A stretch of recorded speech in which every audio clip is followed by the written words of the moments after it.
can't tell yet if you guys are here. I think you are. Let's see. You are. Yay, you are. I think. Maybe not. 7 of you are here. Yes, you're here. Okay, good. I hate that. I hate the beginning of this that I can't tell if you guys are here or not. So I always like to wait a few seconds for everybody to start logging on. Like one of these days, I hope I'm not like picking my nose or something disgusting while you guys are tuning in. I don't think you're there. I won't do that. Don't worry. Yes, there, everybody. I just hit mute, so I hope you still can hear me. I just don't want everyone to have to be able to hear everyone's tuning in. So while you're logging on, if you don't mind, just type in if this is your first time on, if you're a regular or a groupie. Some of my creeper squad should be on here soon. If you're not already, I haven't seen you yet. And then just type in where you're tuning in from. So what town, what state. So if this is your first time, if you're a groupie, if you're a beyond groupie and you're part of my creeper squad, you know who you are. You can join that. You have to talk to my the presidents of the creeper squad, Kelly and Sherry. And first timer. Oh, cool, Liz. Thank you. Liz, your name is familiar to me, so you must have been on my Facebook page before because I feel like I know the name, but I just see that you wrote it's your first time. So, and Kim, this is when I play Romper Room, and I'm like, and I see Kim and Dana and Susan and Evelyn and Jay. I see Jay, my good old friend forever and ever. So while we're just kind of all logging on, Mahwah, New Jersey, groupie from Saratoga, I love it.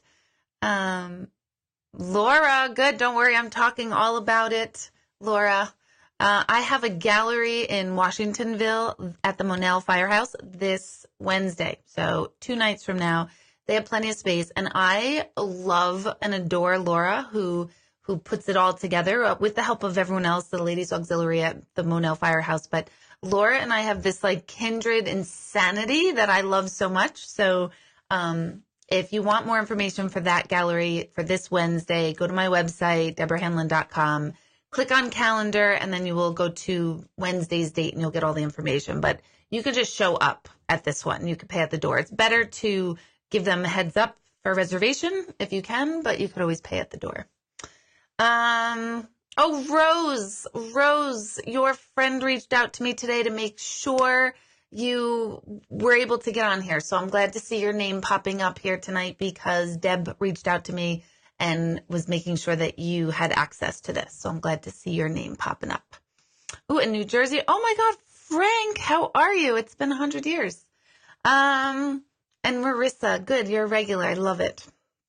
So come back to Joe and Joe's. I think they're on my list. I think they are for the new year. We're still working on all my events for the new year.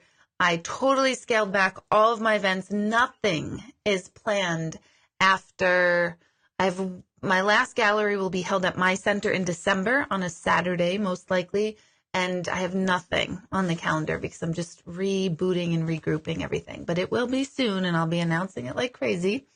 In the new year, too, I want to do a lot more teaching and a lot more group activities where you're learning deeper on a deeper level. So I love the readings, and I see so much, unbelievable transformation that comes out of people after they've sat and had a reading. But my love is beyond a reading, is just opening the door to transformation and like really teaching people how to really go inward and really start looking at themselves and providing insight along the way. So that you're going to see a lot more classes in 2019 with me.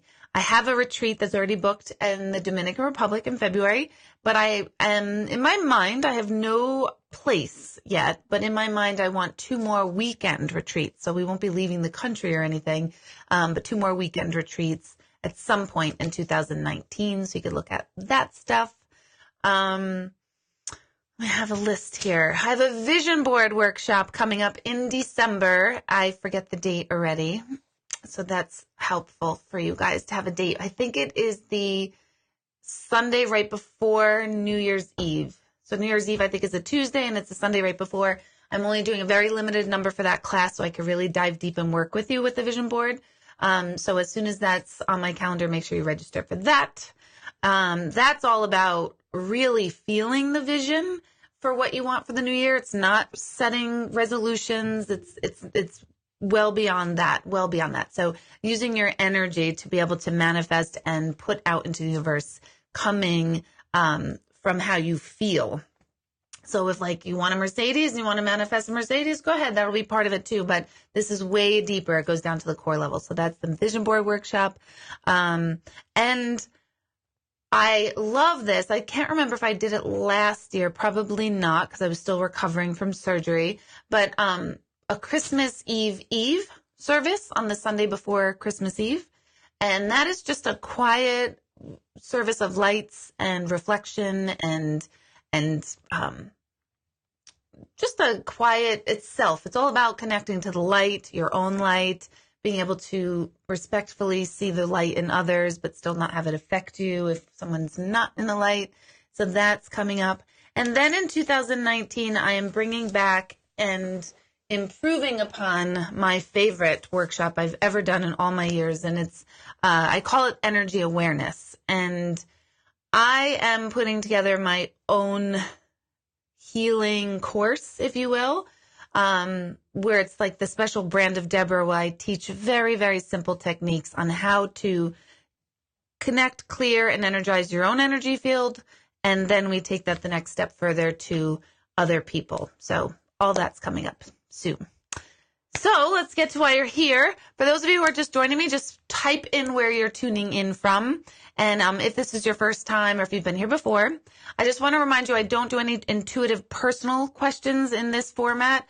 Just because it just wouldn't work. It just wouldn't work yet. So if you're typing in, I haven't looked at the questions yet, but if you're typing in like, am I going to get a new job? Or, is this going to happen? I'm not answering those questions tonight. Those you can ask, an intuitive question on my website if you want to submit kind of a simple question like that.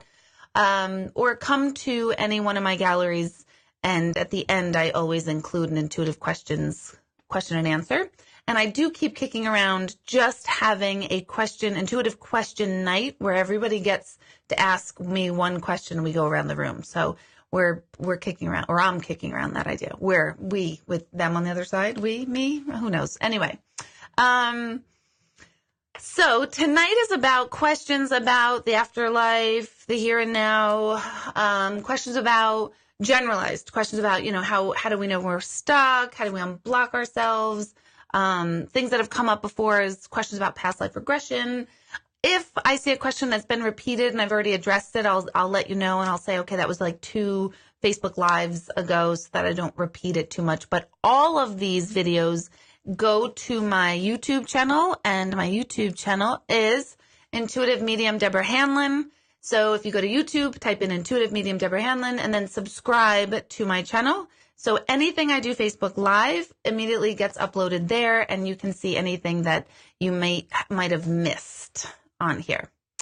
So, Hudson, hello, Carrie Lynn. Let's see. Bloomingdale, New Jersey. I just like Bloomingdale's. Actually, my grandmother on my father's side was the first woman salesperson in the men's department in the New York City Bloomingdale's, and she did quite well. So, that's information none of you give a shit about, but that's okay. I'm telling you because I saw Bloomingdale's. Cape Canaveral. Donna. Cool. Hello, Donna. Cornwall, Wappingers, Johnstown, Walk Hill. I love Wyckoff, New Jersey. Love it. Love it, love it, love it. So let's see. I'm looking at Stephanie. So you can submit a question. I don't ignore questions. If I just happen to not see it, I apologize because it scrolls up and I try to stay focused and answer your questions and engaged, and you'll see that I'll lose my train of thought about 15,000 times today. So my first question I see is Stephanie's. Let me add to broadcast. Okay.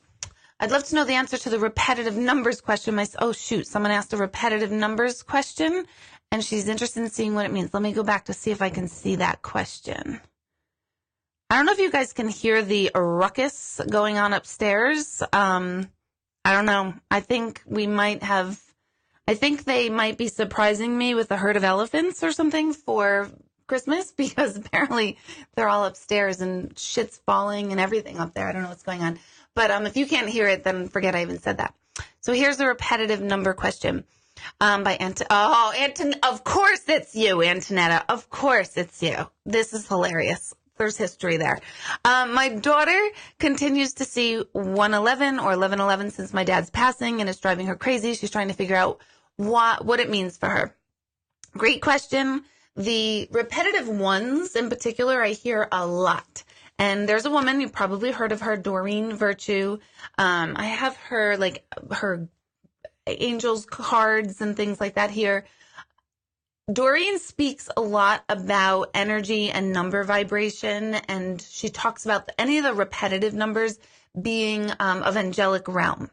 I don't know enough about the angelic realm, and I don't access the angelic realm for others. I mean, there's, certain times when I could call upon angels for myself, but I don't do that realm. And the reason why I don't do that realm is simply because I'm an a-hole, and I know I could hear you guys laughing on that, because I like proof, and I always feel there's this like very, very, very strong logical mind in me when I'm doing any of my readings. And if I say to someone, oh, Raphael is sitting next to you, or Archangel Michael is sitting next to you, there's still that logic part of my mind where I'm like, how do I know that? How do I know that? I can't prove it, which is ridiculous because you can. And I've had people tell me who's around me that I happen to know, but I don't do too much of that realm. But I do know the repetitive numbers. Doreen Virtue talks a lot about it being angelic. However, I hear a lot about the other side using math. I mean, basically this is math, and it's the language of logic through the intuition. I have a number combination. I know I've mentioned it here. Every time I see it, I just have this peaceful feeling that's like, okay, I know you're there. It's what I call a wink. So if she's noticing the 111 or the 1111s or the combination of ones, it's a wink. Take it as a wink. She didn't feel it before, and now she's noticing it, and her mind attached it somehow, some way, for some reason with your dad. There's a reason for that. And the more she tries to think, why? I wonder why. Is he trying to tell me? You get yourself out of the intuitive experience and that little wink experience that could last a nanosecond, and into the logical mind trying to make sense of it. So I would tell her, and you and all of you who have this number thing, is to appreciate it, let it in, don't analyze it. If, like in Antonetta's case, daughter's case, she feels it's her grandfather. Some of you might see that and not know who it is and keep going, who are you? Who are you? I encourage a dialogue with that feeling, but if you don't get an answer, just receive it. Just receive it's a wink with someone. I always feel like it's like you're on the right track, you're in alignment, I'm with you. Attach your own meaning to it, and that won't be wrong, because I don't attach when I see my number combination. I'm not attaching, you're going to win a lottery today. I should start doing that, but I don't. So your attachment to whatever it is you're seeing is a real wink, is a real message, is a real thing.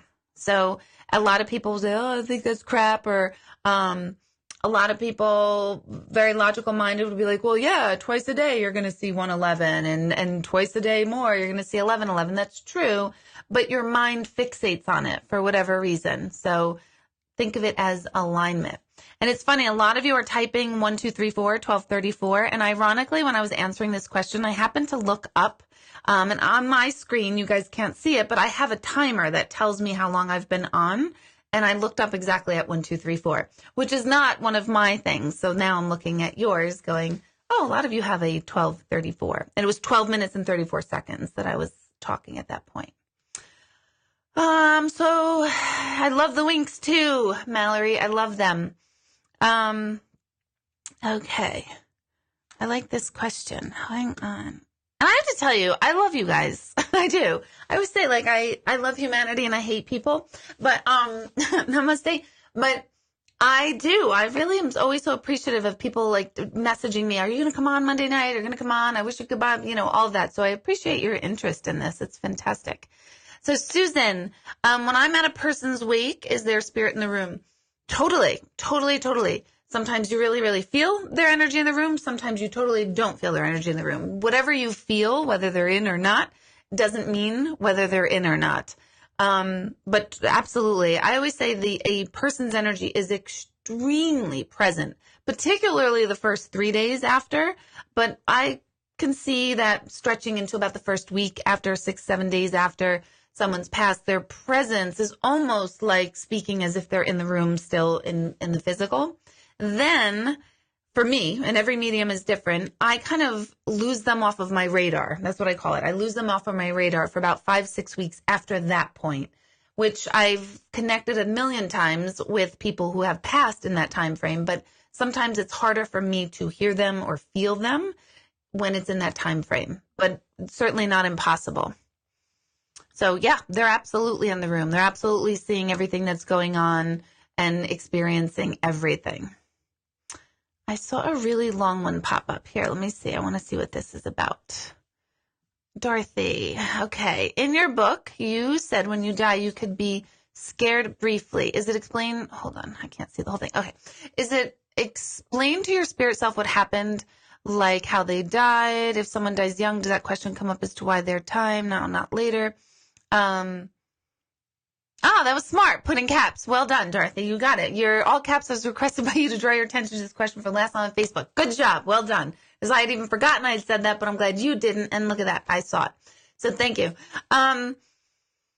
You can be scared briefly, not when you cross over. As soon as you cross over, there really isn't that scary feeling anymore. We do have this, what I call this download that happens. So as soon as we pass, well, let's back up before we pass. No matter how we've passed, usually there is this time frame right before we pass that we kind of go unconscious and leave our body before we even pass, because the spirit knows this is coming. So if you're in an accident, if you have an aneurysm, if you are murdered, or any simple death that you've been waiting a long time, a lot of times we leave our bodies before the body itself is dying or dead or dies. And in that moment, there's literally, we're talking a nanosecond of possible disconnect and confusion. But it literally is like a nanosecond of like, ooh, what was that? Oh my gosh. And then by the time you're even able to formulate the question, you're kind of on the other side. This is all in human time frame.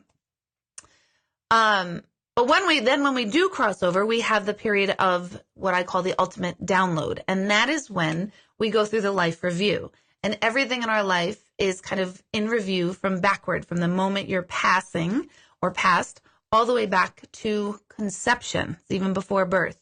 So everything we've ever done and experienced, every single interaction, every single one is replayed. And to say super fast forward would be an understatement.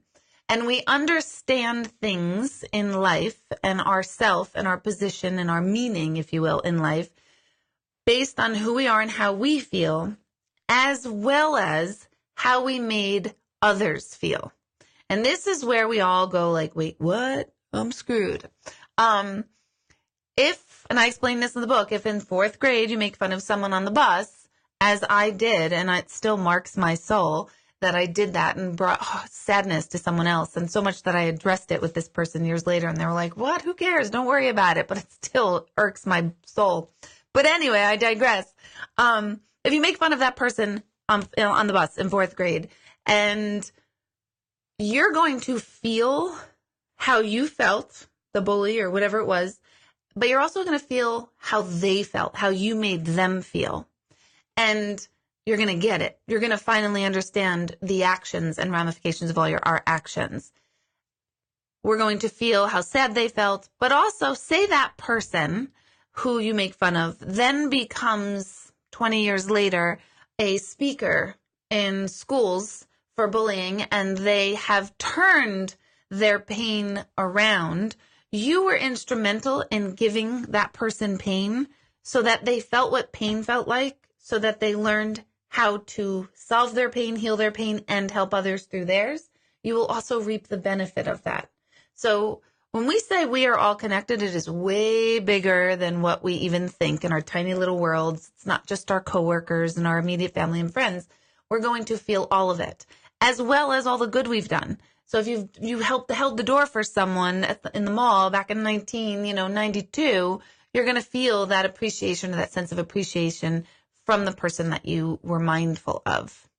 So along those lines, if someone dies young, does that question come up as to why it was their time and not later? They'll totally know. We will all totally know why our life was what it was. We will understand. We'll understand if we had an abusive parent. We'll go, oh my gosh, it all makes sense now. If we had a child with a terrible disability and we struggled with it, you're going to go, oh my gosh, now I get it now. And everything makes sense. So that's why we're in heaven. That is why, because the consciousness we adopt is finally like, oh my God, I get it. I get it now. It all makes sense. Positive and negative, and it kind of annihilates the concept of this is bad and this is good, and it makes everything all one. It just is. And what is perfect, and we understand that. So I hope, Dorothy, that totally answers your question. I'm sure it brings up 90 more. But that's the whole point. That is totally the whole point of this. Okay. Oh, hey, Melissa. Melissa, do you start getting energies on your way to an event or just when you get there? I like that question. Before I have a gallery, I start opening myself up, depending on the time, but say like 2 o'clock in the afternoon, if I have a 7 o'clock event gallery, I'll start around 2 o'clock, start really opening myself to the energies of the room. What does that mean? It means that, all right, I'm going to start paying attention to the extrasensory stuff that's coming to me throughout the day. Whereas before, I shut everything out. Like, if you want to come talk to me, you want to make your presence known, I'm probably not going to notice because I'm doing XYZ, whether I was going to say whether it's vacuuming, but that's so not ever happening. I hate vacuuming, so I wouldn't be vacuuming. But if I'm like reading a book, if I'm online, if I'm writing or whatever, I'm not distracted by anything else. If I'm shopping, these are more likely than me vacuuming. So I start opening my up and start paying attention, and I'll take note, just a mental note. I'm not writing anything down. I'll go, oh my gosh, okay, I see a man. His name is Bert. All right. Hey, Bert, what's up? Okay, I'll come back to me later. That kind of thing. That sounds ridiculous, but I kind of just like acknowledge you and get a sense. I might even ask like, oh, how'd you pass? Oh, okay, you did. All right. So who's going to come tonight? Oh, your stepson's coming. All right, let's see. And I just file it away for later so that when I open myself up on stage at 7 or 7:20 by the time I start, I'm not like bombarded. I kind of had like a little bit of a head start. So I don't fully open myself up until I'm literally on that stage. I always play a song right before I start. And while that song is playing, that is what I'm doing. I call it raising the curtain, and I open the curtain and go, all right, line up. Let me see who you are and let's chat. So I don't do that until that moment that song starts playing at my events. So that's a good question. Thank you. See, Kathy, your brother came a week after someone's passed. Amazing. Oh, hello, Deborah. I see you. That's a good question, Dana. Do we remember our past lives during the download period? Yep, we do. And we understand where the people and players in this current lifetime or our most recent lifetime, where they fit in through all those past lives. So it is so difficult to wrap our head around the concept of all of this because it's so not human.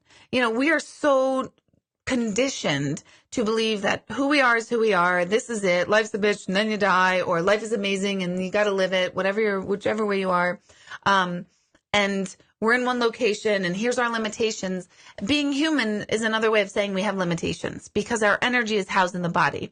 Doesn't mean you have to live with limitations as a human, but conditionally, so socially, we start getting conditioned to believe in these limitations, meaning we can't astrally travel, we can't find objects by thinking about it. We think this. This is where I think in the last 30 years in particularly, we really started coming around a corner because of the advancement of actually neurobiology, neuroscience. This is what's changing everything.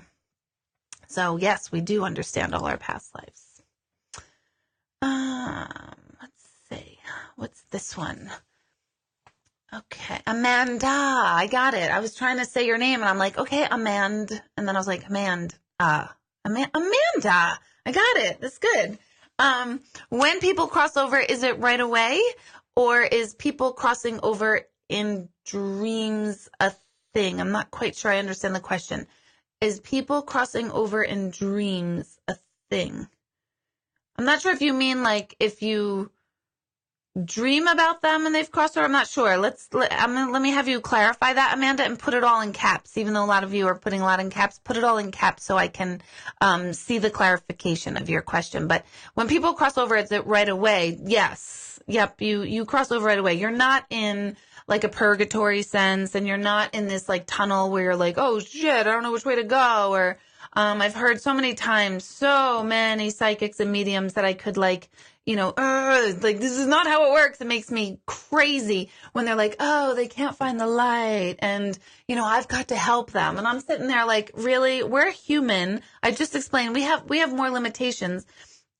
And energy and spirit, pure energy and pure spirit needs my help? I don't think so. It doesn't work like that at all. We need their help. They don't need our help. They are way more powerful. A baby that never got to be physically born, someone who's been miscarried after 20 minutes has more power and energy than myself in this form does. So they don't need our help. I don't think that's what you're asking, but I went on a tangent and answered that part of a non-question. So I hope that helps. Let's see.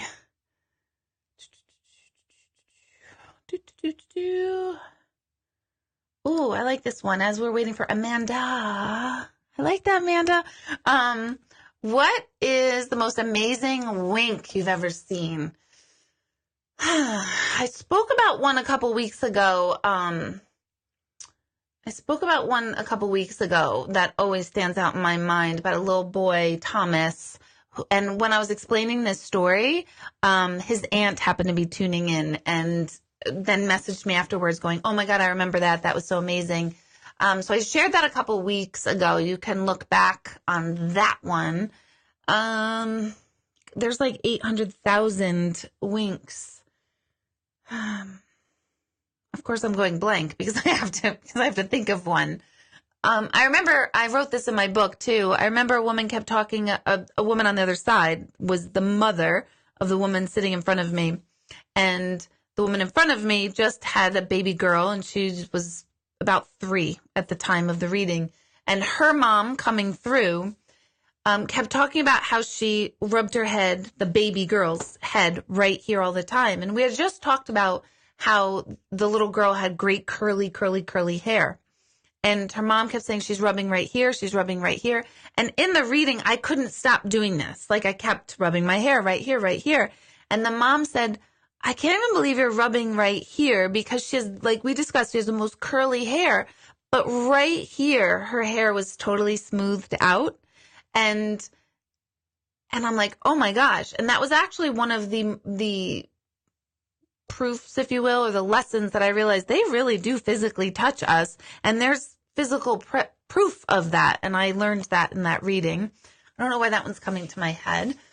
Oh my gosh, you guys can probably share more because I forget. I mean, I forget readings. 98% of your reading and your message, I will forget 5 minutes after you've walked out the door. And then sometimes you'll remind me and I'll go, oh yeah, we did say that. But a lot of times I'll not remember a thing. People will come back to me and go, oh my gosh, you remember when you told me to bungee jump out of a helicopter over like shark infested waters? And I'm sitting there like, shit, I did. Oh my God, how did that work out for you? And they're like, it was great. And I'm like, thank God, why would I say that? So I don't remember half the stuff that I say, but I do mean what I say. But the most amazing one was always the little boy Thomas. And I was doing a reading for him outside. I was at the house. This is when I did house parties. And there was a St. Patrick's Day parade going on. right outside their house. They were on a main road and a parade was going on while we were doing this group reading or private readings at their house. And I was sitting with what I thought was the mom as my memory, but the aunt was listening to me explain this a couple weeks ago, and she wrote to me and she said, no, you were sitting with me.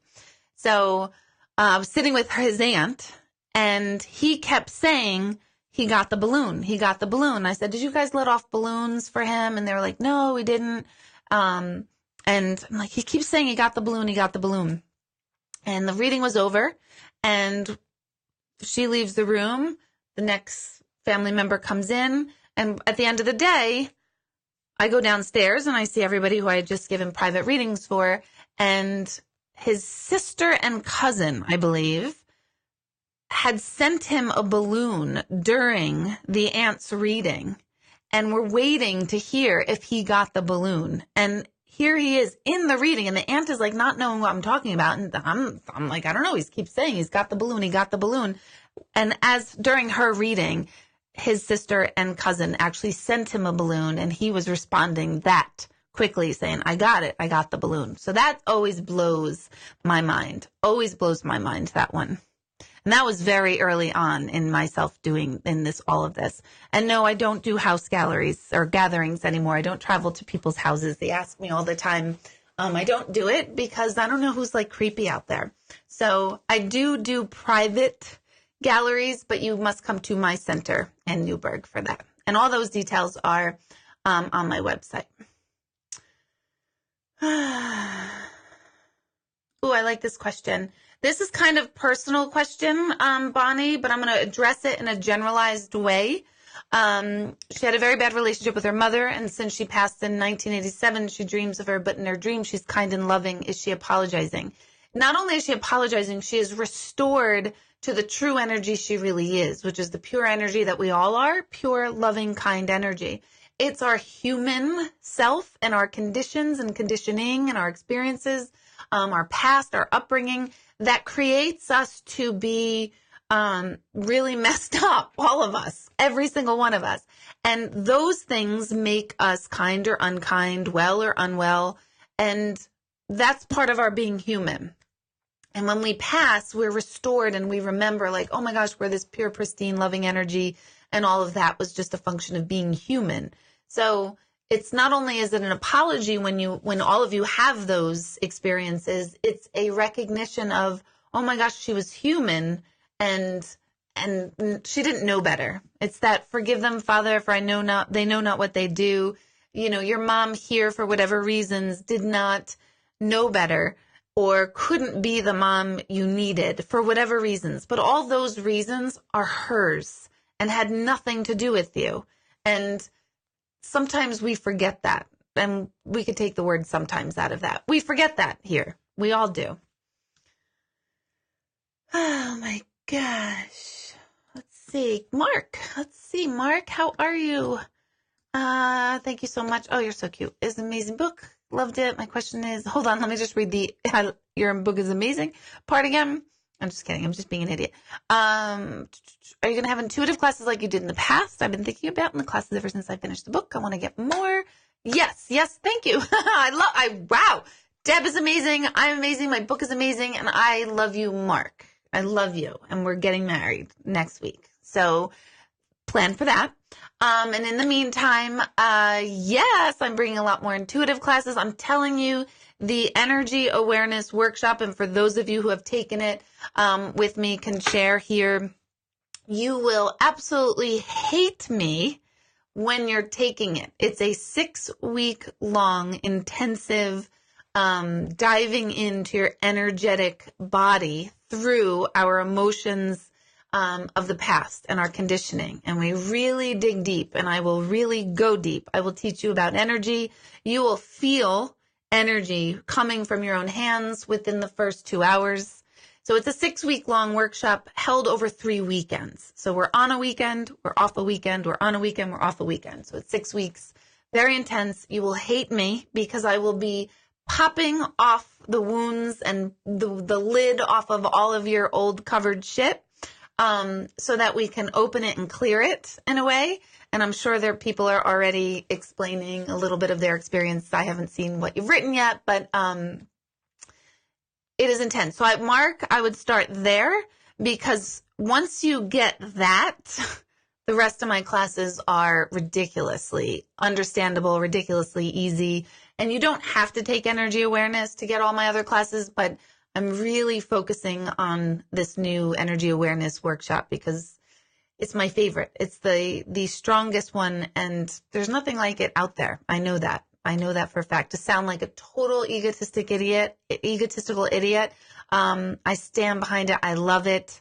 Every time I teach it, I go through it again, so I keep popping off the lids of my own shit, which is really great. But it helps clear your energy and makes things make so much sense, much more sense in an energetic sense. But a lot of classes coming up next year. Okay. Oh, let's see. James McIsaac, you have become quite the popular lad here on Deborah's Facebook Live. I think, and you guys can all give a thumbs up or not, I think James needs to come on as a guest. I think we need to just have a discussion. You can come sit down in my basement studio here, or you could do it over the phone. I don't know, but I think so. Have I ever just forgot how to be a medium and panicked, like when we forget how to spell a simple word? I can't even say a simple word. And does that make sense? Totally makes sense. Yes, totally. In the beginning, when I really, really was working on all of this, I had such a panic all the time about maybe I was lucky. Maybe I got lucky on those, first 100 readings. And then I would have that moment where, and it still happens to this day, where I get in the way. Where I always say there's Deborah, and Deborah is so freaking cool. Like, I want to be Deborah's best friend. Deborah is really cool. She knows what she knows. She walks her talk. She's freaking great. Debbie is a human, is like, WTF? Like, what the hell? And like, that's where all my pain bodies come in, and that's where I get hurt, and that's where I get pissed. And Debbie's fun. She's normal. Deborah's really cool. So Debbie will come into a reading and kind of negate Deborah, if that makes sense. So yeah, I do sometimes forget that. And I have to just go shh, okay, Deb, stand over there, go away. I have to really talk my way through it. Does it happen all the time? No, it doesn't happen all the time, much less frequently over time. But sometimes she rears her head. Actually, today in a reading, this morning, the messages that were coming through were for a family, and the person coming through was no one in their family. And I was like, Debbie was like, where the hell is this person showing up? They don't belong here. What are they doing? Why are they talking? I shouldn't, and I really had to go all right, Deb, can you shut up? Because this is the person that's coming through. So yeah, that totally does happen. Okay. Oh, Amanda, good. I just saw it. Do I think Amanda, do I think people go to someone in a dream before crossing over? I'm still not sure. Do I think people go to someone in a dream? So okay, here's how I'm taking it. Do I think will someone greet them? Does it feel like a dream? Doesn't really feel like a dream, because you're actually the more aware you've ever been. Will people greet you 99 times out of 100? Absolutely. If no one greets you, it's because you haven't fully crossed over yet. But it doesn't always mean someone has to pull you over. It's kind of like part of your karmic contract beforehand. So I think that answers it. And if anyone wants to clarify what you think Amanda is meaning, because sometimes I don't understand the question. And I want to make sure that I understand the question better. Grieving is hard. Where has he gone? So Susan, it is the worst. Grieving is the worst. And I talk in my book, I was actually going to read a piece tonight, where I'm a medium and I know they go on and I know they're right here with us and I have no doubts about it anymore. I am in the presence of proof, which is why I named my book In the Presence of Proof. I'm in the presence of proof of an afterlife every day of my life as a living through all of you. I cannot deny the existence of an afterlife because all of you, because I know I don't know you and I know stuff and there's my proof. So I'm so fortunate. But that does not mean that I want people I love to die and that like, oh, don't worry, Deb, they're with me in spirit. Because if I'm still here in human form, I want them to be here in human form. And that's the way it goes. That's the way it goes. We're human and we want them here and we miss them. The woulda, coulda, shouldas are horrible. Grieving is horrible because you can be fine 1 second and completely not the next. It shakes up whole family dynamics. It shakes up who your friends are, who you thought your friends are. You cut half people out of your life. You invite new in. It's a horrible process, but as you do it, and as you do it in a healthy way, and what does that mean is with allowing yourself to go through it and not burying it with other things.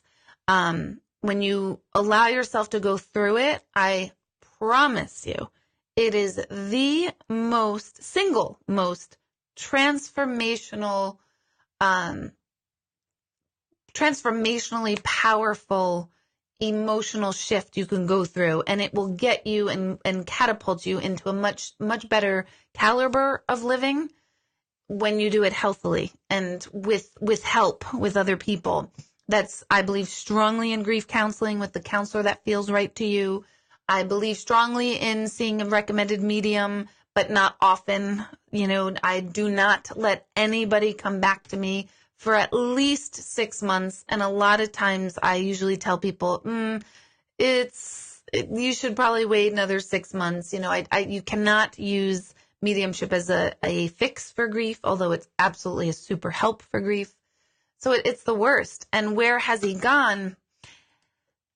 Because we're here in the physical, we can't wrap our head like you're here and then you're not. Like, where are you? And it's like a very panicky, horrible feeling of, but seriously, I just want to know where they are.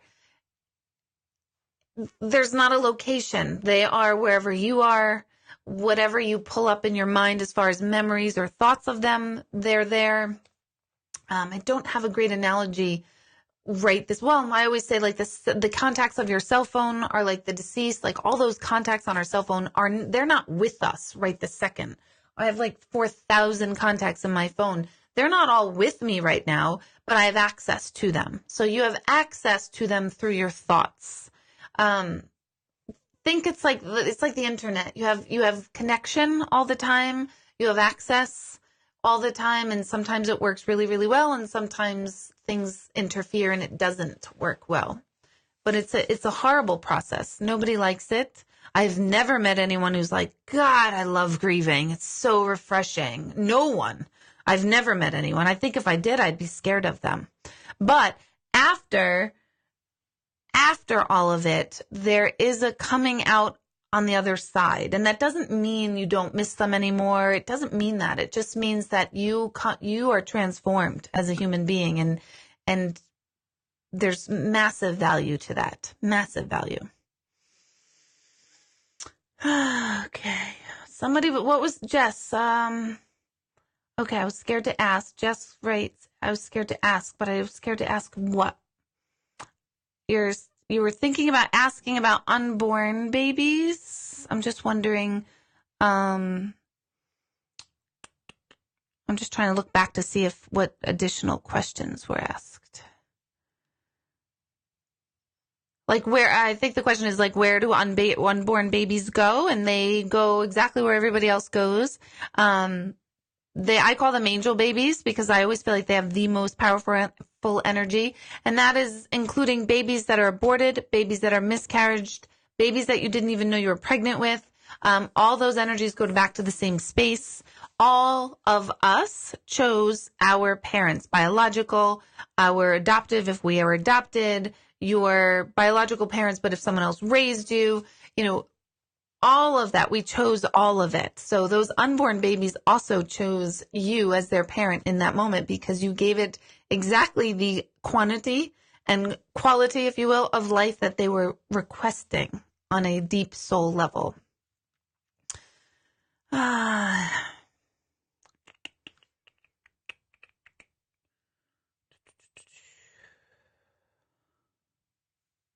Hey, thanks, Greg. That was nice. I'm all of a sudden like turning hot and red. Anywho, let's see. Oh, okay. Moving right along. Ty, I haven't seen you in a while. When our pets pass, or our loved ones who passed before, meet them. Absolutely. Even if somebody was not a, believer, or not believer. Yeah, a believer in pets. Even if someone wasn't like a pet person, a lot of times on the other side, I hear them and it makes me laugh all the time. I hear them like, say your dad didn't like dogs or something. And your dad, I hear the father a lot of times being like, guess who's got to take care of the dogs? And of course they love the dogs. So, they totally meet pets. Pets go to the same places as humans. Everything I say about humans applies to pets. I mean, not so much the life review, like, oh my God, there was that one time I sniffed that dog's ass and they're pissed. Like, that doesn't happen. And if it does, I don't want to know about it. Maybe it does. I don't know. I can't say that. I'm not a pet psychic. But everything as far as energetically being reunited and going to another side, another place, and us being able to see them again, and your pets knowing why you were their owner, all that applies. But as far as like, you know, the whole like bully on the bus / I bit that dog in the dog park, I don't know if they have like a life review that way. So, along the lines of pets, is it possible to read animals? So yes, totally possible, 100% possible. And I believe this more and more every single day. And one of the things I say on the other side is, like, I don't want to be a pet psychic. I don't want to connect with pets because a lot of times, for those of you who have seen me in person, I assume the characteristics of the person who's passed. So if like someone lost their leg, I feel like I lost my leg. If someone bit their lip a lot when they were speaking, I will bite my lip a lot when I'm speaking. So I assume their mannerisms. I am not assuming the mannerisms of a dog or a cat, like licking myself or something. I don't know what's going to happen. But I do have a funny story. Where I was on the radio and a woman called up and she had asked if I could connect her with Millie. So I'm tuning in, I'm quiet. And when I'm doing radio, you have to realize that I have to be aware. I can't have too much silence because in a lot of radio stations, if there's silent or nothing being broadcast, it kicks or triggers like an emergency mode on the radio. So you cannot, when they say radio silence, if it's quiet too long, the computers think something went wrong and the signal got taken off and it bounces on like into like a automatic mode. And all these bells and whistles kind of go off in like the control center. So you're taught you cannot have too long of a silence. So when I'm reading someone and I'm pausing too long, I often will say, okay, hold on a second, just so that I don't give radio silence, or the DJs that I'm working with say something. So in this case, I'm connecting to Millie. And, you hear Millie, I think grandma, little old Millie, right? My human self thinks little old Millie, little grandma, oh my gosh, little Pearl, she's probably adorable. And what I'm getting is not like very grandma-like. And I'm like, all right, okay. Wow, this is so weird. Her grandmother, the Millie didn't say she was her grandmother. I'm just thinking that she's the grandmother. And all of a sudden I'm like, okay, I'm in the yard. I'm in the backyard. And I say to the woman on the phone, I'm like, did you just like plant a bunch of trees along the back perimeter of your yard? And she's like, oh my God, I did. So then that's my validation. So I'm like, yeah, I'm connecting to Millie. And I'm like, God, this is so, what the hell? I'm like, well, Millie, I'm like, this is weird. And I'm thinking, oh my God, I've gone totally batshit crazy. I'm like, well, Millie likes to look at the birds in these new trees and chase them.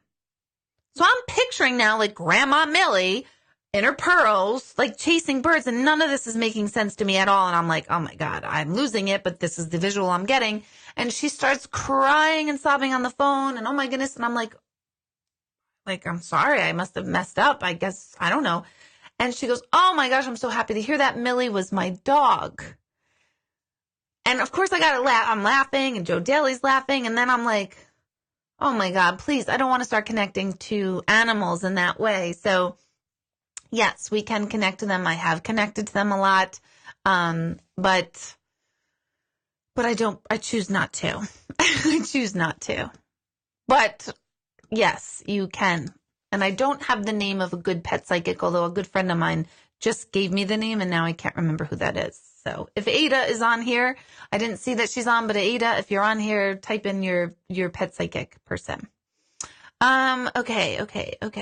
Julie, been dying to tell me. Don't die to tell me anything because, I'm talking to you from that side. But about 10 years ago, you said you saw tons of books all over my house on tables and shelves, and you laughed and said you did not read much. Now, years later, my house is covered with books since I started studying metaphysics, crystals, and all that good energy stuff. Julie, I love that story. And I was just talking about our first meeting in Lake Placid. Who was I talking to about that to? Just yesterday, I was talking about it to someone, but just Saturday, I know who it was. And I was just telling them about Bob's reading, Bob's reading in the bar. Anyway, so I'm glad to see that, Julie. Good. You are growing for sure. Right. Do I do FaceTime sessions? You moved out of New York.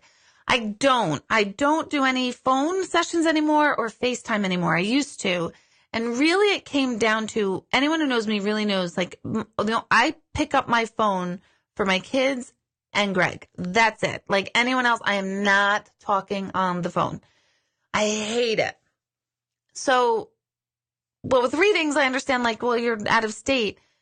There was always some sort of technical glitch, an issue. My phone wouldn't work. The signal wasn't good, even though it was good 5 minutes before, or the other person wasn't good, or it just started to feel like it never flowed right. So I stopped doing them. But I'm not totally convinced that I should do that. Eventually, I really do hope to move to the West Coast, and in that case, I'd have to absolutely bring back my FaceTime, so I should probably do that sooner. Plus, now that we have this set up, it's so much easier, and this has never failed me since we set this up. So it's always a possibility, and I will announce it everywhere when that's possible. But right now, I just don't. And it's really just more because I get frustrated, dialing and stuff, because I don't like details. Kathy, your grandfather is your spiritual guide. Do you identify any guides for people you read? Very cool. In my book, so that means Kathy is reading my book. Thank you. Yes, sometimes.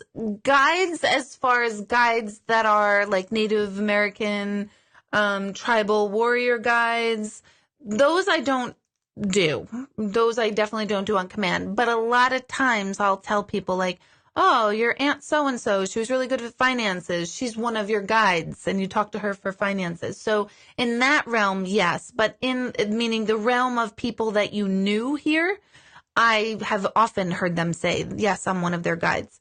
But as far as the realm of angels and gods and goddesses and those type of thing, those energies, I don't typically, it's rare. I know St. Francis, I've seen around a lot of people. Trying to think of any others off of the top of my head. But yes, and thank you, Kathy, because today I'm seeing a new chiropractor in Westchester, and it's an hour there, an hour back. And I've been listening to YouTube on my way there, on the way back, because I'm tired of not learning anything new and not being exposed, and I just keep playing the same music over and over. So I've been really taking in all sorts of different talks, like TED Talks and Joe Dispenza and all this great stuff. And today, my grandfather came to me so beyond strongly in the car. Wasn't looking for him, wasn't asking for him. And he literally was annoyed with me. Strong and powerful, and he was right in this ear, And he was like, would you just trust me? That's all he said. Would you just trust me? And I was like, oh my God, sure. And I knew it was him. Can't deny it was him. Didn't ask for him. Wasn't even thinking about him. Came very strongly. And then I always ask, prove to me this was you. And you asked me the question about my grandfather. And all these weeks, no one has even brought up my grandfather.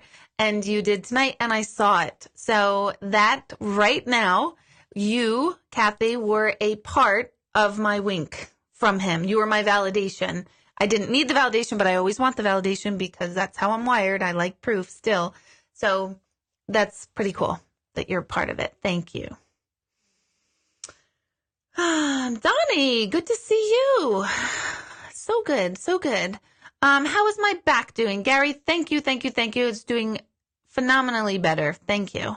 And I did see your other questions about mom being around you, and I'm just not answering any personal intuitive questions because once we do that, then holy shit, then my night's over and I'm going to be like, I won't be able to go to sleep. But I'm not answering any of those, but I'm not ignoring your question on that.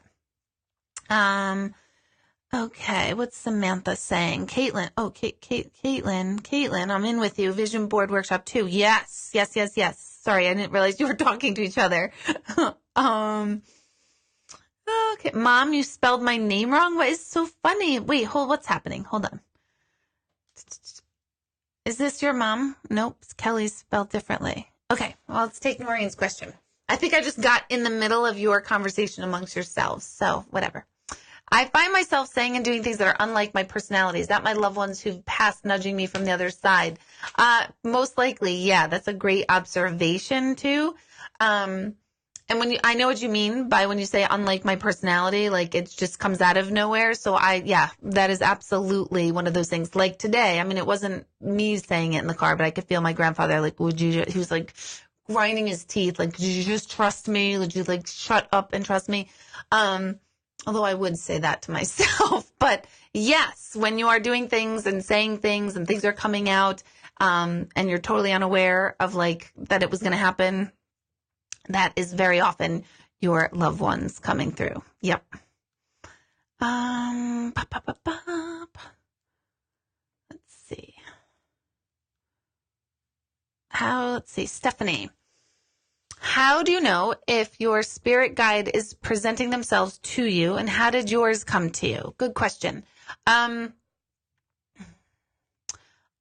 My first experience with guides was in a meditation done by John Edward, and it was on a cassette tape, and he had a 6-tape series, and I used to pop them in my headphones, like the old Walkmans at night, and I'd listen to them. And in this particular meditation, we were being led to a house, and as soon as we opened the door to the house, one of our guides was going to be there. And I could not wait. I was very deep into the meditation, but I couldn't wait because my mind was like, oh my gosh, it's going to be Christopher. And Christopher was my brother who died. And I was just like, it's going to be Christopher. He's going to be my guide. This is great. And I opened the door, and right behind the door was my lifelong alcoholic neighbor who was miserable. He was my very best buddy's father, and he was just a miserable alcoholic. And I see him. And I remember in the meditation being like, WTF, I totally got gypped. And why is this like Mr. Callahan, my freaking guide? Then I'm like, I'm not a freaking alcoholic. What the hell? So I was like totally pissed, right? In this meditation. And I was deep into it. Then he started talking, and I remember it, but it's too convoluted to talk about. And when I came to, my face and clothing up here were soaking wet from me sobbing. And I realized, yeah, he is a guide to me. Why? I still don't know. But it's actually, I don't feel like, man, that sucks. I did though. I really did. And I was like, where's Christopher? Like, move out of the way, Mr. Callahan. Is he here? And it was Mr. Callahan. So that's how one of mine presented themselves to me. I had another deep meditation after that with Mother Mary, and I just explained that this weekend. I explain it in my book as well. Probably hands down the most profound experience I've ever had. And how do you know? I really like the form of meditation. So because your logical mind gets totally out of the way in meditation, even though mine was semi-engaged with me going like, really, Mr. Callan, seriously, that sucks. But it doesn't suck anymore. It's totally cool. He's cool. He's good. But I would suggest meditation, which always brings me to, like, I always want to create a meditation where you meet your guides. I have a meditation where you can meet your loved ones who have crossed over. It's called Spirit to Spirit. It's on my website somewhere, so you can download that. But I should really make one for guides. On that note, too, I am still doing virtual online meditation. It's just like this. You'll see me like this. I can see you if you want me to. If not, you can point your camera somewhere else, and I lead you through a whole meditation. Last weekend, everybody fell asleep. Everybody. I was like, guys, meditation's done. I'm like, okay, good night, everybody. And we left. I left. So that's another great, great tool. So look up on that. So you don't even have to come out of your house for that. Then, of course, I always do meditation at the center every other Sunday night. So that's coming this Sunday at 7 o'clock if you live nearby. Ooh, I see the word bitch. Let's see. Sharon, shocker. Okay, your book is amazing. Thank you. Love to hate her in these workshops. Yes, wondrous ride. Can't wait till the next. It's fun to... Again, love you, but oh my gosh, Sharon, thank you so much. Thank you. I hope you're supposed to be doing a downward dog. Sharon shared that a lot of times she does yoga during Facebook Live. Okay, let's see. Brandy. I'm just conscious of my phone because I set a timer and I know it's going to like scare me. Oh, look, I never did set it. Okay. I tried. I just never pressed start. So that's good. Deborah, when you have done a reading for people more than once and the same spirit comes through, do you remember them? Good question. Sometimes, yes. Or sometimes the energy on the other side would say, you know me. And I'll say to the people sitting in front of me, like, he or she says I know them. And then they're like, haha, yes, my sister was here 4 weeks ago and this one came through. But it is rare that I recognize them. And here's why. Because who I am to my kids and how they view me and my relationship to my children is different than the relationship to, say, my best friend.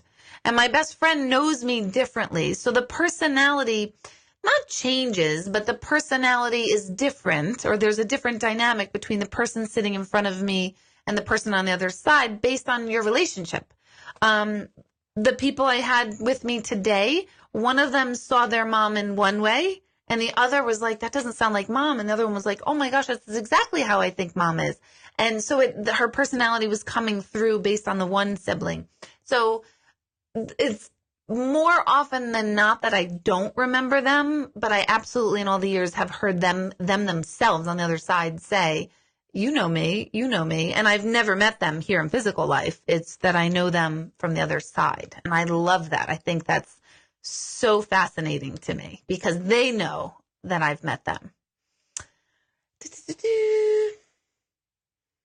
Okay, let's see. Marissa, Amanda, nobody's giving up on you. I think what Amanda's asking if the person who's crossing over visits someone who's still here via a dream. Totally. They could totally visit during a dream. Visitation dreams are a real thing. I have only had 2 my entire life. One was my first and most profound was my grandfather. So he's totally around me. The other was in more recent years, I think maybe a year ago, maybe 2 now, was a man, Skitch. I know a lot of you know him. He used to play music at my center, just a really cool guy. He came to me in a dream, and I remember in the dream going, how'd you get in here? Like, nobody comes to me in a dream. How'd you come in? And he was just kind of passing through and saying hi, so that was cool.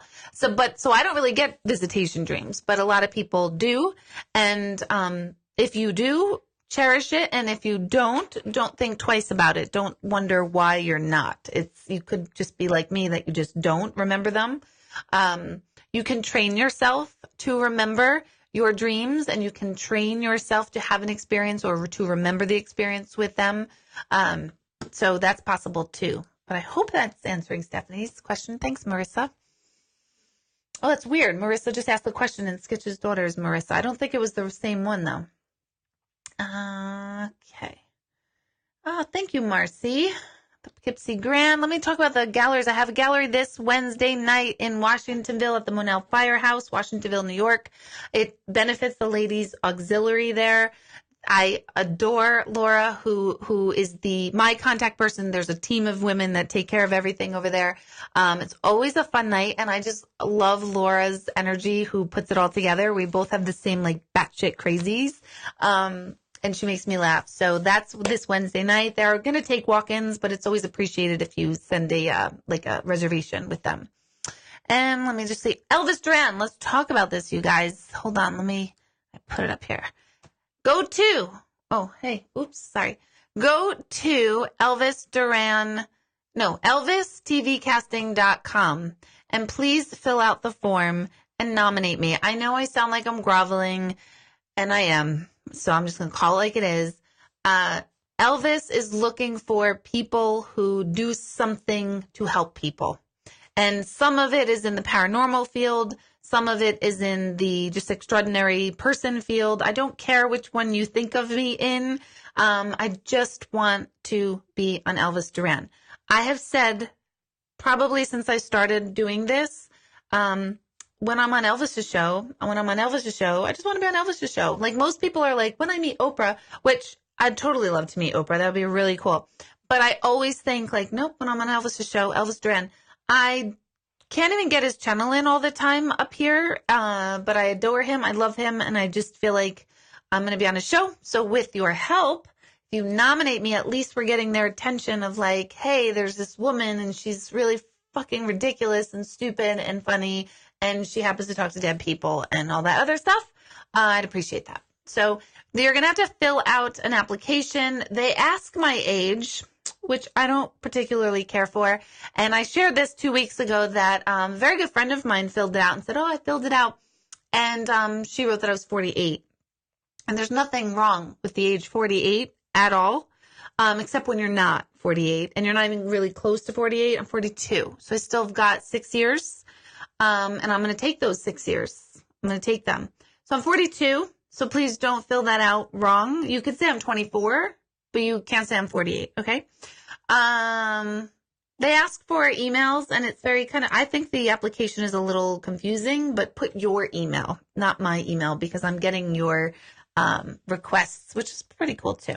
But that's a big help. ElvisTVcasting.com.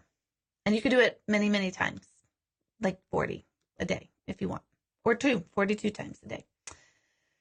Okay, Jackie. Would I be totally off by asking if in the book, in chapter 9, you're clarifying that our human selves contribute lessons for the collective whole? Again, I could be totally off. No, we totally are. You're completely right. So in my new book, In the Presence of Proof, which is totally available on Amazon, which I am this week at some point, Michelle is opening up the personalized intuitive copies again if you want to give them away as gifts. This Christmas and the first 2 weeks of December, I will have a limited amount of personalized intuitive books. What that means is you buy the book and I will give an intuitive message to the receiver. And all I need is their name, their first name, and I just kind of channel and a message. It's not mediumship per se, unless I feel like, oh my gosh, this person's father's around them.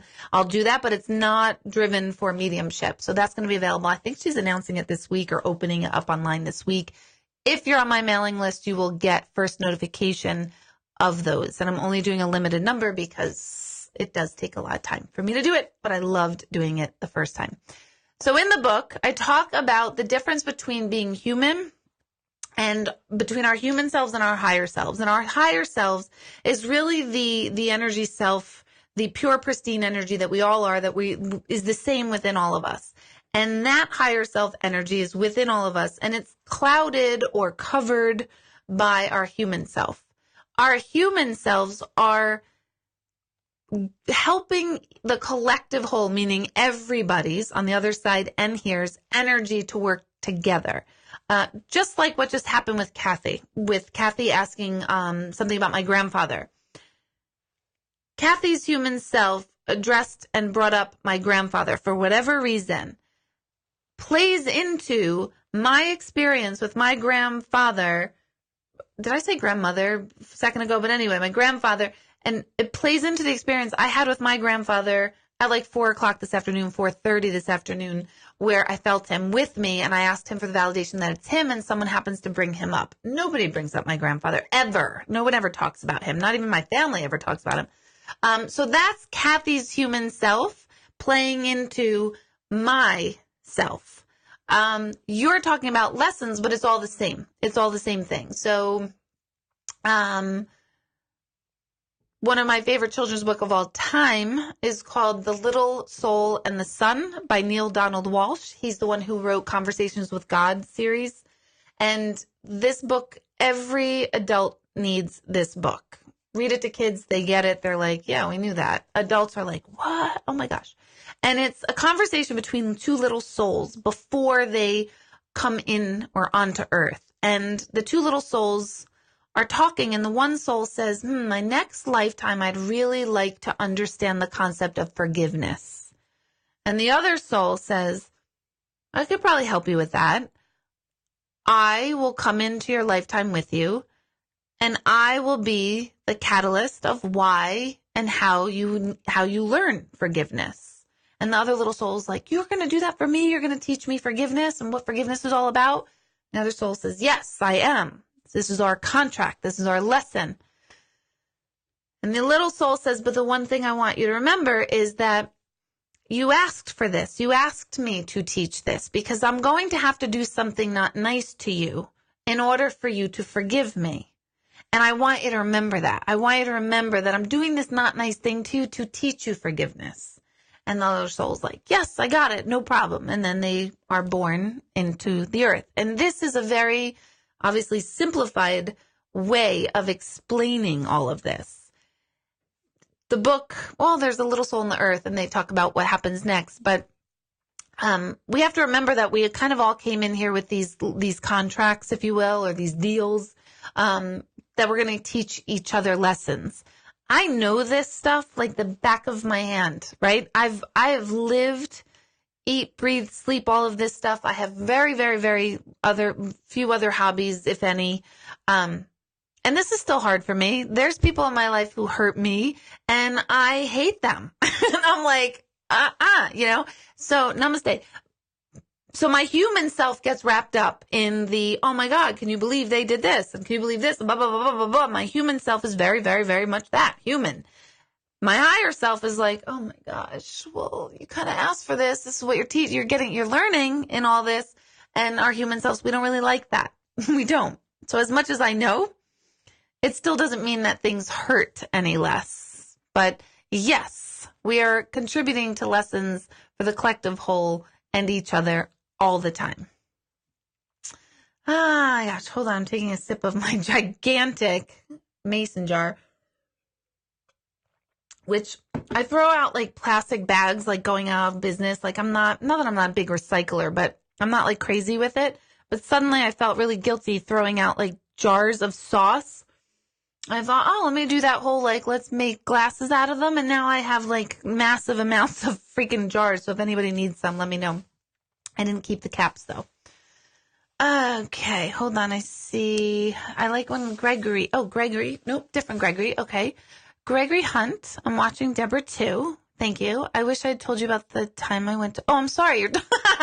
You're talking to someone else. She's amazing. This is all I need to see. See, my human self really likes that. Thank you. I hope you're enjoying Gregory Hunt. I hope Gregory Hunt's enjoying this as you are. Okay, Sherry, Creeper Squad, VP or president, I'm not sure. Does a spirit ever scare you with their message? Fabulous question. Nope. Nope. They never scare me. There's no such thing as evil or negativity on the other side. There's no such thing as creepy, like I want to hurt you, angry. Even the craziest of humans here do not carry their crazy over on the other side. So nope, they don't scare me. No, never, ever. And I've brought through murderers, people who have murdered someone else, and their energy is not pleasant, meaning they're coming through their human personality, and a lot of times their human personality is rough and awful. And I'm like, oh my God, they are not warm and fuzzy. They're like miserable. Oh my God, they're horrible. And the family or friend is like, yeah, that's totally them. So they'll come through like that, but it's never scary because I know that's not who they are anymore. That was just a function of them being human. So no, they don't scare me. Alrighty. I feel like all of you are holding your breath like, is she going to pick my question? I'm trying. Have you ever found out? Oh, yeah. Okay. Kathleen, have you ever found out of a loved one's past because they came to you before you were informed of their passing? My own loved ones? No. Nope. They don't really like to talk to me. But other people's? Yes. The first time this happened to me was about 11 years ago. Probably one of my first 10 galleries ever in public. And this woman was in the audience and I mentioned her son-in-law's name. And she said, that's my son-in-law. And I started talking as if he's passed. And she said, no. He's not passed. He's home. And I'm like, oh, okay. And I'm new at this. So I'm like, oh, that's weird. Well, that guy had tragically passed in the time that she left the house and this point of the gallery. And he absolutely was speaking and coming to me. So in that case, yes. And it happened one other time while that someone passed during a gallery and they were coming through, or someone made mention. The second time someone else on the other side had made mention, hey, so-and-so's here. And they were like, no. And then it turned out that yes. So it has happened in readings, but not my own family members that I can recall. And I think I would recall that. Holly, yes, moved to Los Angeles. I do. I want the nice weather, you guys. And I know people say fires and earthquakes and stuff, but I just drove like white knuckle on the Taconic today in the pouring rain, and I'm not an afraid driver. And I was like, oh yeah, and just not, yeah, whatever. It's not coming like tomorrow, so don't worry. How we doing? Everybody good? You can like give me a thumbs up. Questions about workshops and galleries and all that, you can just go right to my website, deborahhanlon.com, and click on calendar. I do gift certificates. I just did the gift certificate. I hate the word promotion. It makes me feel like I'm like Crazy Eddie. Remember that guy? I feel like Crazy Eddie. But we just did a gift cert. That's totally going to make my family laugh. I know Greg is like, oh, I'm going to call her Crazy Eddie. But we did this promotion where you were assigned an actual date for a gift for the holidays. I did a very limited amount of those. What else do I have up there? My CDs, my meditation CDs that are downloaded and created. I think what else is there?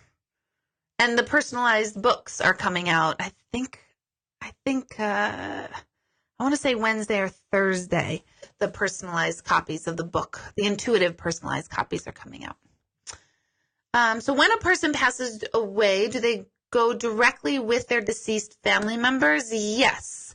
And it's not, again, we're thinking in human concepts. It's not like we're like, okay, we crossed over. Let me find room number 42 where my family is. It's not like that.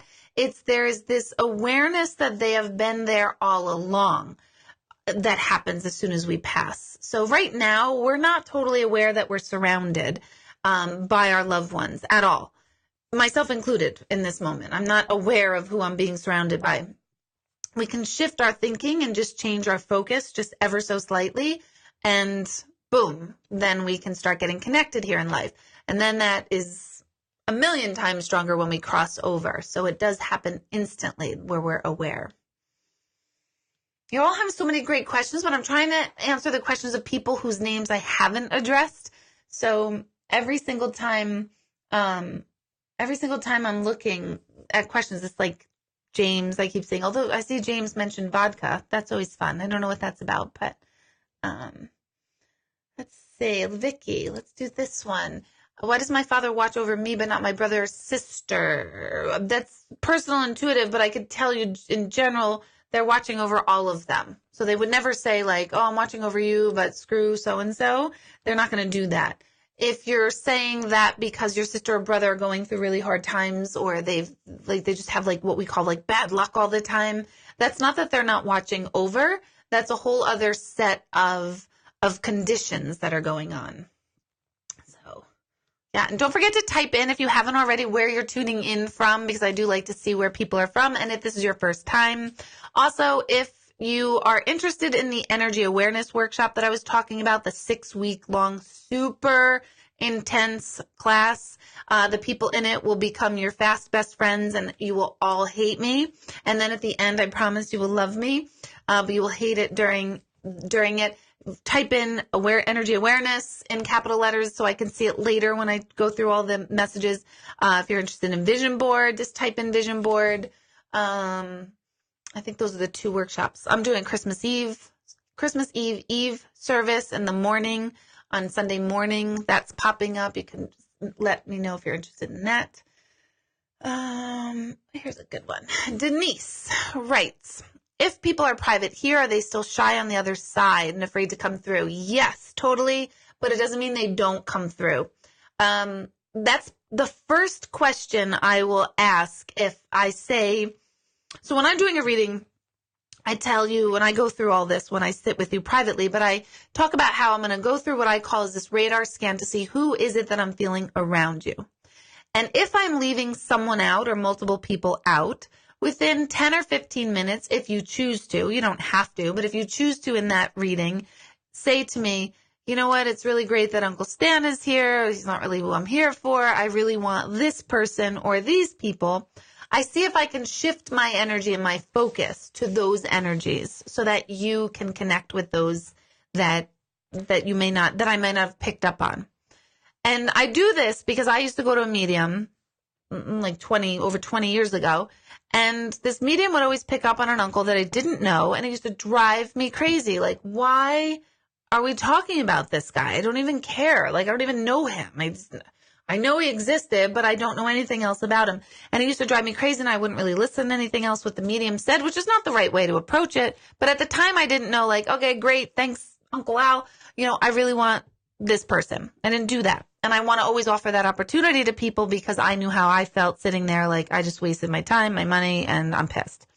So I always offer that. And then when I hear the name of the person or persons you'd like to hear from, I can sort of get a sense of, and those of you who had readings, I'll either say like, oh, okay, they're very private, they're very quiet, they were skeptics, and I could feel their like resistance to connecting, and the person sitting with me will go, yes, they were very private. And then that just opens the floor. So sometimes it's like pulling teeth. If that's how they were here in physical life, that is how they are going to be presented in a reading. But it doesn't mean you can't get information and talk. It's just a little bit harder. Similarly, in that example, if I hear their name and all of a sudden I usually go like, oh my God, they're not quiet at all. They're like, no. And I'm like, why didn't I hear them? And they're like, I don't know. I can all of a sudden tell their personality. So yes, they'll be private, but part of that, I believe, is they come through with their personality because it's part of their identity. And if someone who's very quiet and shy here in physical life comes through really loud and crazy and, like boisterous, and I explain and describe them to you like that, the instant thing you're going to say is, that's not them. They weren't like that. They were really quiet. So I feel that they come through with their personality the strongest because that's part of their identity. Which is a great question.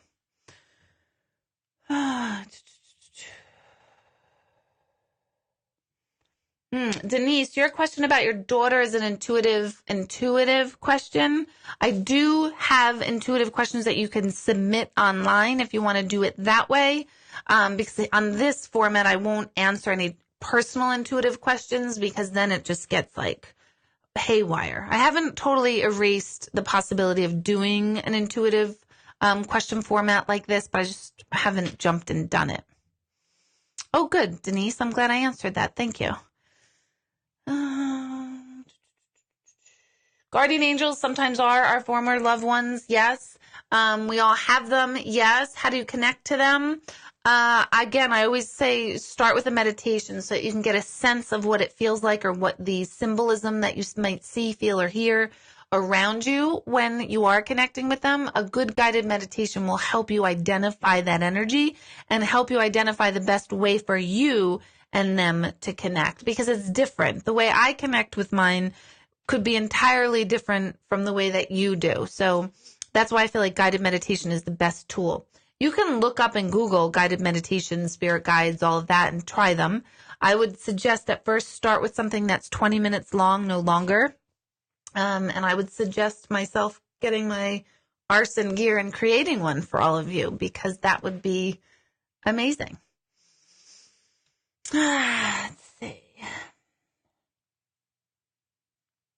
Oh, good question. Great question, Rosemary.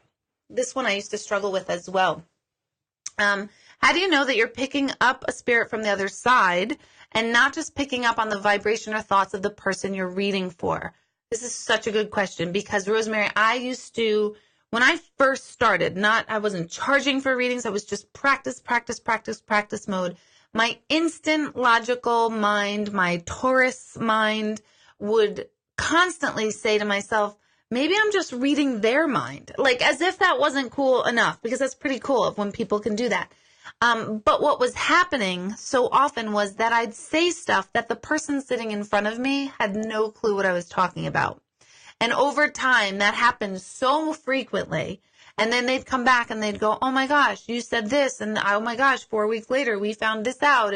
Or you said this and I mentioned it to my sister and my sister validated all of it. Or stories like that over and over and over. And that finally made me realize, like, okay, it cannot be the thoughts of the person sitting in front of me, because there's so much that happens that they didn't know, or stuff that hasn't happened yet.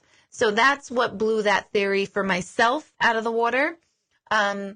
What I do also do, and actually what I prefer to do, the readings I prefer to do are less mediumship and more me sitting with your energy field, and I go through your chakra energy field and I feel around you, and I can totally pick up on stuff that's going on, or, okay, when you were 6 years old, this happened. And those are the readings I like the most. And that has to do not so much with your thoughts, but your energy field. But I don't read minds at all. I used to joke saying, there's 2 people on the planet that I did convince and make sure they thought I read minds. And that was my ex-mother-in-law and ex-sister-in-law. And I'd always be like, I know what you're thinking, but I didn't. I just was totally lying. But anyway, I'm human too. Let's see. Why do they come through and then say nothing? That's a good question, Eileen. I don't know. It drives me crazy every day. Sometimes energies will just sit there and I'm like, I'm trying to get, your Aunt Mary to talk here, but I can't. And other times they'll come through and not say anything in one reading, because I hear this a lot, like say mom and dad have passed and mom is talking in that reading and dad's saying nothing. And I'll say like, all right, dad, like, could you talk? Could you say something? And I always try to go back to them. And if I can't get them to talk, I can't get them to talk. And then a year or two later, I'll sit with the same person and mom is totally quiet and dad's doing all the talking. And I'll go, I can't get your mom to talk. I don't know why. And they will tell me, because I usually won't remember. Oh my gosh, last time my mom did all the talking and I asked my dad this time to talk more, or, vice versa. So sometimes they take turns. Sometimes I don't know why. Sometimes that's just their personality here. Sometimes they're there, but you didn't know anything or didn't have experiences with them. So there's nothing to talk about as far as experiential memories. So, it's not like, remember that time we went to Disneyland and, the pirate jumped out and scared us? There's none of that to share. So sometimes they're just showing your energy or showing you that their energy is around you. But it's annoying. It's annoying. But never ever, when you're getting a reading from myself or anyone else and someone's showing up and not talking, never, ever, ever confuse that with they're mad, they're upset, they can't talk. Never confuse it for that, because it's never that. I've never had that. scenario come out. So don't confuse it for if they don't talk, that they don't want to talk. It's just like talk to you because they don't like you in that moment or they're upset, because that's not the case at all. How do you contact me for private reading? Thank you, Nicole. DeborahHanlon.com is my website. You have to join my mailing list. So here's how my mailing list works. And before all of you say, like, I've signed up and I haven't received anything, I finally got to the bottom of this with Michelle. And my assistant, Michelle, truly is heaven sent to me. Heaven freaking sent is Michelle. And I'd say to her, I'm getting a lot of feedback that people are not receiving the mailing list after they signed up. So she spends hours with constant contact on the phone. She spends hours with my web designer. What is going on? Deb's not happy. People can't sign up. What's going on? And they say, oh, they didn't respond to the confirmation email. So then she says, they didn't respond to the confirmation email. I go, oh, okay. I write back to you. Confirmation email. I didn't get one. Oh, check your spam, check your junk. Nope, never got one. Okay. This is going on so long. And I'm like, Michelle, I'm very easygoing. I'm always like, Michelle, you tell me what's going on. You know the technical part. I don't. But in this case, I was like, Michelle, no, I'm sorry. Something is wrong. And constant contact is messed up. We have this big thing. And I'm like, it needs to be fixed. It's 2018. There's no reason I should hear people can't sign up for my mailing list. This was me like a week and a half ago. So she's like, okay, Deb, here's what's happening. If you have signed up for it and didn't know that there was a confirmation email, and you try to sign up again with the same email, it's going off the original confirmation email that you didn't see. So say you signed up 6 months ago and that confirmation email went to your spam folder, but you didn't know about it and time has passed. It's still sitting there somewhere. So you can sign up 6 more times, but they're still waiting for you to confirm on that first email. So what you need to do, if you've done that, is you contact my office, info@beingknowingdoing.com, and you say, can you check if my email is on the list? So before you get confirmed, you get into our database, but nothing can get sent to you until you've confirmed it. But we can apparently check to see if you're on it. Michelle will check. She will take you off of it. And then you sign up again and you look immediately for the confirmation email and it will be there. So she was right the whole time. And I was like, no, you're not right. So do that. It's a long answer to sign up for my mailing list. At the end of every month, Michelle opens up my calendar for the following month. The appointments go in 5 minutes. I get yelled at. She gets yelled at every month. I promise you when it's your time to get a session, you will. I promise, I promise, I promise. But if she opens the calendar at 11 a.m., you have to be on the computer at 11 a.m., really 10:59 to get ready for you to click the session. I only do it 1 month at a time because of my schedule. If I did not do it this way, I would have a 5-year waiting list, which is insane because I'm psychic and I don't even know where I'm going to be in 5 years. So that's the whole process, Nicole. So thank you. Denise, you asked if you're adopted. Yes, your birth parents could absolutely come through. They might have, I've heard this many times, they might not have, like I said before, they might come up and be quiet, but I could say like, oh, you have a mom here. And some people are like, no, my mom's still here. And I'm like, no, it's the mom. And then people will say, well, oh yeah, I was adopted. My birth mother, it's their birth mother. So they've shown up a lot. Sometimes they have words to say. Other times they don't. But it's totally possible for them to come through. Have I ever done a reading where you couldn't connect with anyone? Yes, Michaela. Good question. So upsetting. Sometimes in readings, people will go, no, no, no, no, I don't know who that, no, no, no, no, no. And even though they're saying no, and even though they're saying nothing makes sense, I am still getting the, yes, it is. It's me. Yes, it is. Yes, it is. And I always am like, write it down if it's in a gallery, or for personal private readings, I record them all and we send them to you through the email. Other times I know I'm off and I always will say in that session, listen, I know I'm off. I know I can't get them and I don't know why. About a year, maybe 2 ago, I had 2 sisters come sit down with me and everything I was saying, it just was no, no, no, no. And it shouldn't feel like I'm forcing it. Shouldn't feel like pulling teeth to me. The whole thing, everyone. And so if about 20 minutes go by, 15, 20 minutes, and I'm feeling like, oh, like This is not working. It's like too hard. I will stop the session and say, listen, you guys have the choice to either just end this now or let's start all over and come back in like 3 months so I forget all of this. They opted to come back in 3 months. However, when they came back, one sister came back with a different sister. And the reading was like butter. It was like butter. Easy. And that, I didn't even know that I had seen them before because people think I remember and I don't because I've seen so many people. And the one sister said, I was the woman that you couldn't get anything with my sister. And I was like, oh my gosh, okay. And she says, that sister was so skeptical and so like she didn't even want that sibling there because she knew the energy would conflict. So is that what happened? It's possible. I won't blame it on that sister, but the second time it was easy and this other sister was a total like open. I don't even think she was like a believer, but she was open. So you have to think, could that be part of it? And there's other times where I'm just not feeling it. I just can't do it. If I don't feel well, then I'm useless. So yeah, there has been times where people have not come through. Sorry. Caitlin, if we think about a celebrity who has passed, can we draw their energy to us, or is it only personal real life connections that work for us? You can totally draw celebrity energy with you. I won't typically pick up on it because, again, the way I am wired as a medium, I like to be able to validate instantly or as quickly as possible. So I like family members or friends and people you typically knew. But is it possible? It is possible. I'm trying to think of an example. Like I've heard so many on the other side talk about like being with Frank Sinatra, but that's them on the other side.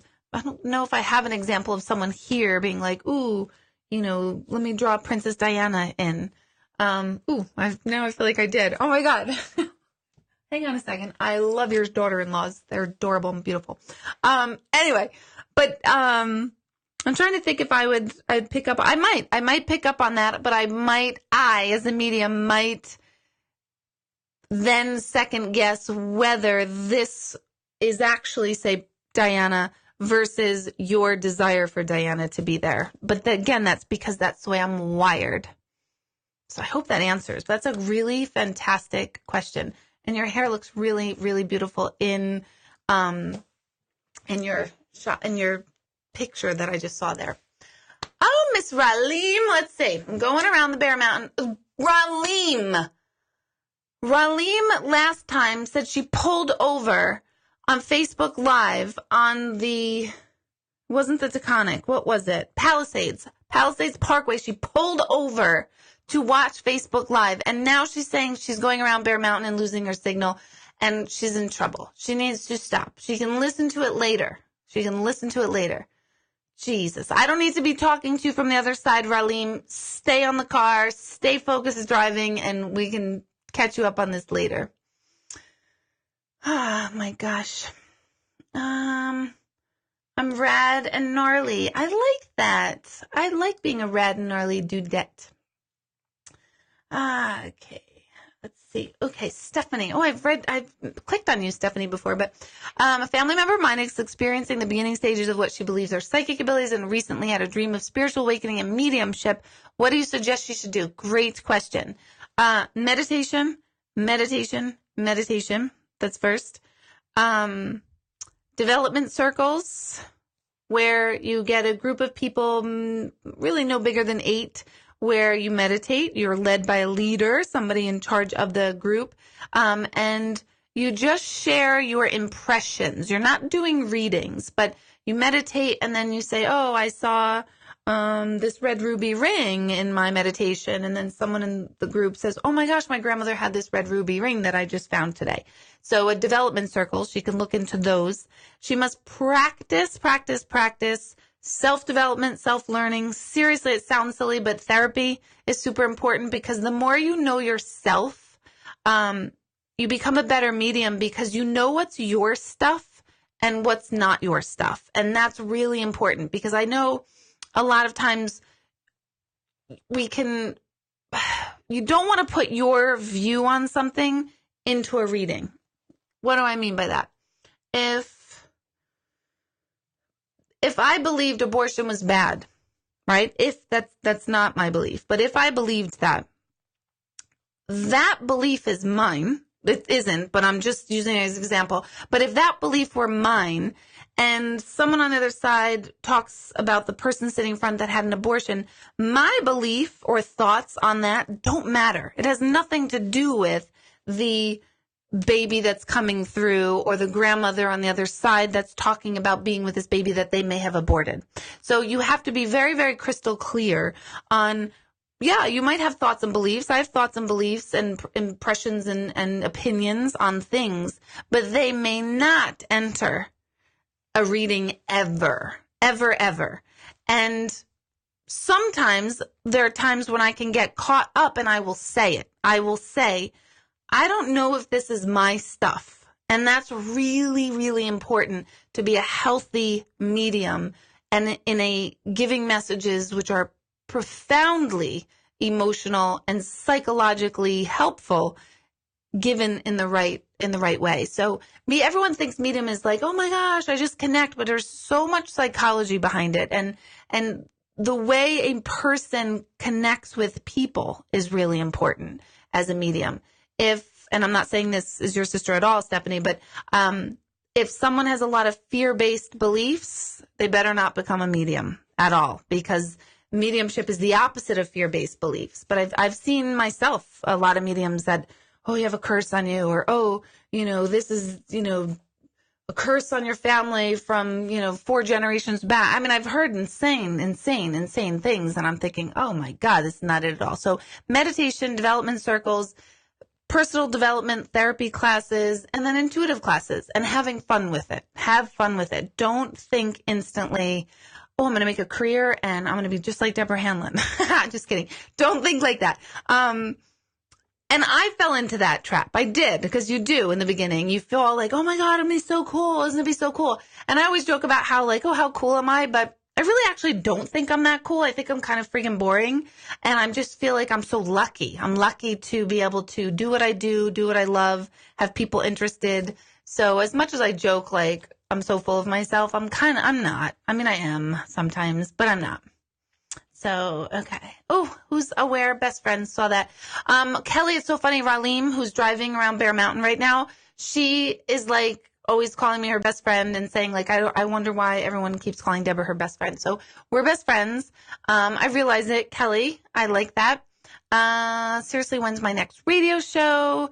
Push Elvis. And you missed it last week. Thank you. She is the president of the Creeper Squad, for those of you who want to be in it. All right. It's getting late, my pretties.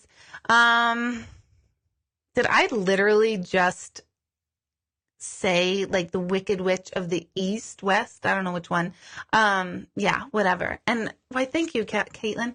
My book is still on Amazon. I'm going to release personalized intuitive books again at some point this week. If you want a personalized intuitive book, then don't buy it off of Amazon, only because it's going to confuse things a little bit. If you already have a book that you got on Amazon, we can go around it, I think. Talk to Michelle when it's opened up and released. So if you already have a book in your hands that you want personalized, we'll deal with that as it comes up. My gallery is Wednesday in Washingtonville, New York at the Monell Firehouse. I have one at the Wood Restaurant in Highland next week, which I think is sold out, but I'm going to talk about it anyway. Vision board class coming up. The energy awareness class in probably late March timeframe. ElvisTVcasting.com is important. I feel like I'm leaving so much out, but I don't think so. I'm looking around at all my notes around me. And I'm a witch, like, in a great way. I've never seen a witch, not even Glinda. I didn't really like Glinda, the good witch, but I'll take it. Okay. Every Monday night, I'll be here, so join me here. Meditation on Sunday, 7 p.m. You could just join me, come to the center, and we do that. $10 at 372 Fullerton Avenue, and then online meditation, so much going on. And I think that's it. And no, he doesn't know Haley Kelly. I asked him. He wasn't sure about Haley. But he's 8th grade and she's 7th. So have a good night. Oh, yes, Suzanne Northrup. Thank you. Thank you so much, Melissa. Next week, I'm going to be on Suzanne Northrup's radio show. So I'll give more detail on my Facebook page about that. Happy Monday. See you guys next week. And thanks for tuning in for so late with me. This was a really late night, so I appreciate you guys. Bye.